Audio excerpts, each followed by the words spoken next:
right, everybody, welcome into day 2 of the May Madness Sevens tournament here down in New Orleans. We are back, the college rugby wrap-up crew, Zach Lanning, Josh Rescio, Colby Marshall, and we are going to bring you our thoughts on the men's round of games today on day 2, preview a little bit of the semifinal matchups, and then the eventual championship that's going to take place tomorrow, Monday, on the culmination of the tournament. Guys, we've seen a lot of exciting stuff so far this week, I think, but there were some really great games, and I think we all know where we're going to go first with this one.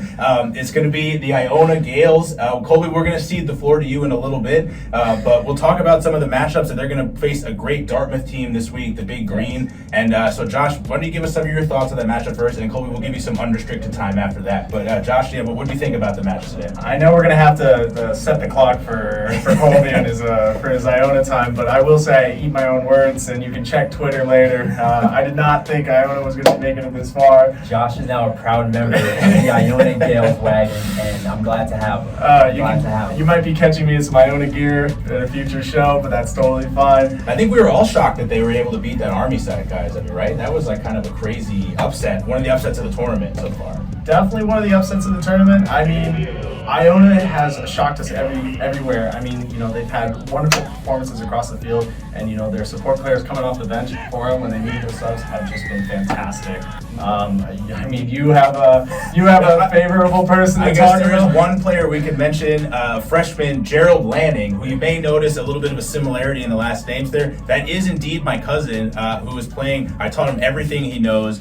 He just does the opposite of all the things I did when I played in college. But he is having a great day. That matchup, that semifinal matchup, or the quarterfinal matchup, where they beat Cal Maritime, he had a hat trick, 3 tries. He's got 4 on the weekend, and I'm really proud of him as my cousin. He's kind of been an X factor for them on the wing.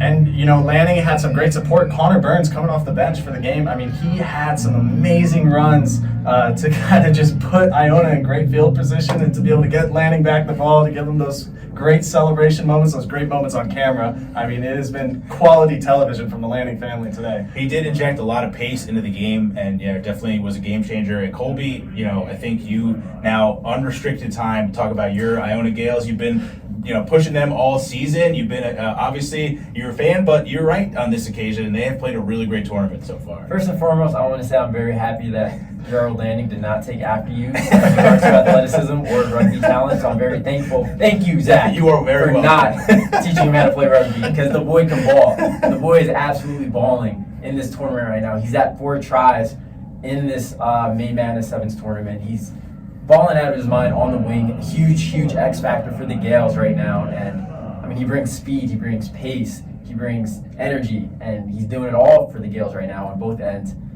Really happy to see the freshmen, thriving in this system. And Iona in general, they just look really good. They have a great pattern. They're well disciplined on both ends. On offense, they move the ball, and on defense, you expect that hard-hitting mentality and that togetherness to be there. They've always been there for Iona teams over the years, and that's what you expect from a Gaels-led squad, a Gaels squad. And so it's everything you could have asked for at this point. We've never made it to the semifinals in a CRC tournament, and we're just going to keep making history. A couple X Factors came from Cam DeGiorgio, Colby, and Brendan Buckley, some stalwarts from the 15 season, have carried over into 7s here. You talked a little bit earlier, I think, about Cam DeGiorgio's impact on the kickoffs and how that's kind of changed the game for Iona. So maybe he hasn't been putting up the try numbers he's used to, but he has had impacts elsewhere on the field. Oh, he's been an absolute monster on the kickoffs, using his athleticism and his jumping ability to really cause havoc and win Iona some possessions. Early, after points are scored, after tries are converted and conversions are scored. So he's been absolutely crucial for them in winning balls back and winning possessions and in the breakdowns and on defense. He's a guy that's all over the field. He's a leader on this team, and you expect him to really, be a pillar in their success, and that's what he's been so far in the tournament. And then Brendan Buckley, brother of Connor Buckley, of course, is in the MLR. Brendan is an absolute stalwart at scrum half, maybe not as athletic as Connor Buckley, but... I hope he's not watching. They're different players. Brendan is very strong IQ for the game, understands, obviously can pass both ways, understands the game of rugby, and certainly just doesn't have the speed that Connor has, but he makes up for it with a good understanding of the game. And he's tough guy too. He's tough a lot kid. of kids. Yeah, he'll play through injury for sure. So. Yeah. Now, I'm on this Iona train now. I got it. Josh, Yes, the conductor yes. on the train. But they don't have an easy matchup getting through Dartmouth. I mean, That's very we true. have to be fair and say Dartmouth beat a really good Indiana team. One X factor, though, which is really going to be helpful to Iona, is Jasper Green. Yeah. Right? A red card here in the CRC sevens. I mean, that's insane. TBD on what that's going to mean. I mean, probably not going to be able to play in the Iona game. Does that mean he's out for the rest of the tournament? We're not going to know. And a call that I thought was a little soft for a second yellow to not only take a player off Dartmouth's side in the closing minutes of that game, but then possibly remove one of their better players for the entirety of the tournament. I mean, the infraction was not egregious in my opinion. It was a little bit of a shove. I think his earlier yellow was another shove that I don't think ended in anything, too drastic happening. So I would not have made that call. The impact that could have outside of, I like to see the guys play. I like to see them be able to make it win or lose on the field without having these cards kind of impact them. But you're right, that could be huge. I don't know if Mike Weir, stud for Dartmouth, is going to be able to overcome the loss of one of his key playmakers. Yeah, it was really cool being on the sideline, being able to, see Mike Weir kind of perform. He just does an amazing job of setting up his team, and I think it's going to be up to him to really kind of set them up against an Iona team that has been playing fantastic defense every game that they've been out there. So, he's kind of my player to watch in this game. He's someone that I think is going to have a star performance, especially if Jasper can't play. Colby, can you talk a little bit about the matchup between Mike Weir and Hapoy, the fly half for Iona, who's he's had a bit of a quiet tournament, but he's really a field general as well, and he's kind of taken over when it mattered. He had two really key conversions in that playoff win over Cal Maritime that would ended up being the difference in that one. How do you think they'll match up? Yeah, I mean, Billy Hapoy, he's definitely one of Iona's key players. Hasn't been, I think, his best in this tournament, but he's done a great job of staying even kill, not getting too down, when he's had those tough moments and getting himself back. You saw him make those nice conversions against Cal Maritime when Buckley was struggling, so that was huge for the Gaels in that regard. And it's going to be a great matchup against Mike Weir, he's been an absolute stalwart in this tournament, playing through injury, being a pillar in Dartmouth's success. And so it's going to be a fun matchup to watch for sure. Who do you think wins? I got the Gaels winning. Was that a question? You're right. I should not even ask that one, but I'm rolling with Iona. Got to keep the train rolling. Yeah. You think? How do they? You think? Yeah, they should be in control. I think they're easy win, or they have struggled with Dartmouth a little bit. Dartmouth not having Jasper Green is going to be huge. I think it's going to be an advantage for Iona.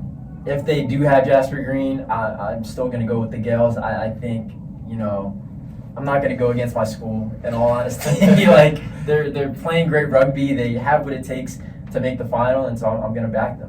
Yeah, I think Dartmouth actually is going to win this one. I had them winning my whole bracket challenge. I think I picked them to go far. I think Mike Weir is just an exceptional player. He's already in the system for the New England Free Jacks. We saw him at the NCR All-Star game. Dominant player, just a field general out there. I think he lifts his teammates up. He might not be the most athletic guy out there. Might not be scoring all the tries, but he sees the field, unparalleled field vision, and just makes plays. So I'm going to go with Dartmouth. Josh, what are you thinking for this one? Well, I know I have to be on the Iona train now, but I kind of want to keep the Drake effect going on this. I feel like I picked against Iona on every game so far, so I am going to pick Dartmouth, and I hope the Gaels will prove me wrong. Thank you. Thank you.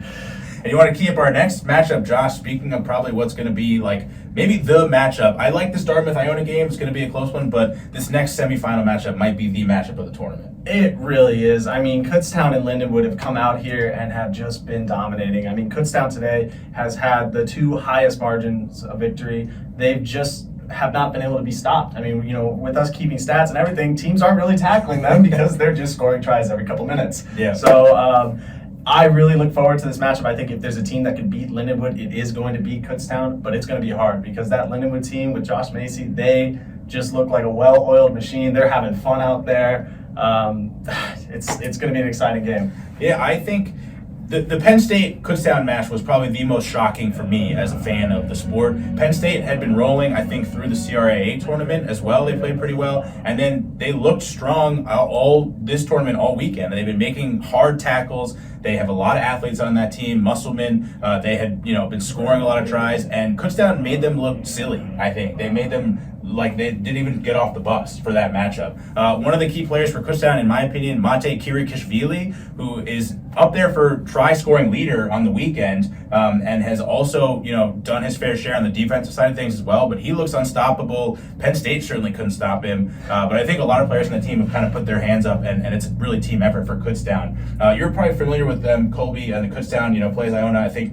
What kind of chance do you think they have to beat the perennial powerhouse of Lindenwood? I think they have a great chance. Underdog Jones, they're going to come ready to play. They've been ready to play for each match. This tournament, like you said, they have the largest margin of victory over day 2 so far, and they're definitely going to be ready to play. I got to catch up with Kai, one of the players on Kutztown, and he's in high spirits. He thinks that they can go all the way, and that's just the confidence that they have. I think it's going to match that confidence that you kind of talked about and alluded to with Lindenwood, so it should be a great game. Is this the same Lindenwood side we're used to seeing, Josh? Is this the confident Lindenwood side that just destroys teams in the last 5-10 years, maybe? They haven't actually been at their top game. I think, it's really been an effect for them having to go play in that CRWU tournament only 2 weeks ago. Another thing, talking to Josh Macy, they haven't really had time off. So, this is great. They're rolling through teams, but Kutztown's going to be an actual matchup just like Wheeling was. And Wheeling, in the beginning part of the game, Wheeling had opportunities to score. They just could not capitalize on those opportunities, and Lindenwood was able to take it back and pull away. But I think Lindenwood needs to be careful in this one. I like Wheeling a lot. I think they're one of my teams to shout out for this whole tournament. And I think that I don't want to take anything away from their performance, but I think for me personally, Lindenwood has not looked as dominant as I thought they would be coming out. I think maybe it's a fatigue thing like you mentioned, but I've seen it all season where I just don't think they are the dominant side. They lost 7 to 9 people to the MLR draft last year. A lot of key contributors on that team, Spangenberger, Emmanuel Albert, and I think they're missing those guys. So I have not seen them be the most dominant, but what could be scary is, I don't know, maybe they just haven't hit that second gear yet. Maybe they're saving it. Yeah, I think Evan Williams is a player to look out for on that squad. He's certainly, I think, in the MLR's eyes, as far as prospects are concerned. And they certainly have a lot of talent. Like you said, I don't think they've been at their best, and their best might be tomorrow's, and that's really scary for the likes of Kutztown. So let's see. Wjosh, who do you think wins this game tomorrow? I did pick Lindenwood to win this tournament. I hope we're not lighting a fire under right now. I picked them in 15s. I'm sticking them with the 7s. It is a stellar group of talent that they have on that squad, and I really see them being able to take this. I'm going with Kutztown.